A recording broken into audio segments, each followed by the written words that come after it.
Hundreds of FBI agents frantically poked the snow-covered ground with bamboo poles, terrified of missing any area. Meanwhile, technicians in the helicopter conducted thermal imaging scans of the entire snow-covered area. They even brought in dozens of police dogs to sniff the snow. However, all this meticulous searching couldn't compare to the old professor leading the team, walking at the front. He quickly spotted something unusual and immediately led the agents forward at a run. When they reached the target location, he frantically dug through the snow with his hands. A female agent nearby rushed over to help. After an hour of digging, they finally discovered a black bag in the pit. The agents were very excited, thinking there might be valuable treasure inside. But when they opened the bag, they found a severed hand. Although they hadn't dug up what they wanted, as FBI agents, they had a responsibility to find the rest of the body. So that night, they conducted another carpet search of the snow-covered area. Once again, the old professor was the first to discover body parts. Under his guidance, the agents quickly shoveled away the surrounding snow, and beneath the snow was a frozen woman's head. This made even these veteran agents feel a bit frightened. But what they didn't know was that the killer,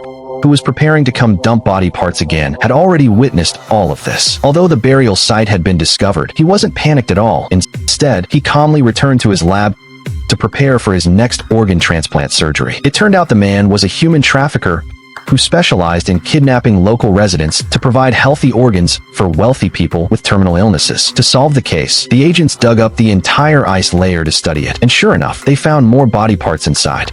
Although these body parts didn't belong to the same person, they all had one thing in common. After examination, the medical examiner discovered that each body part had been injected with promazine. Only the town's largest private hospital sold this drug. Sure enough, that day, the agent staking out the hospital encountered the criminal who had just picked up his medication. Faced with police investigation, the man tried his best to stay calm. If they opened his medicine case to inspect it, he would definitely be finished. At the same time, an accident occurred at the man's lab. After delivering food to the victim, the doctor forgot to lock the cell door. So while he was performing surgery, the woman quietly crawled out of the cage. Since the front entrance had armed guards, she could only escape through the dog hole. She thought that once she crawled through this long, narrow dog hole, she'd be safe. But what she didn't expect was that a vicious hunting dog was waiting for her outside.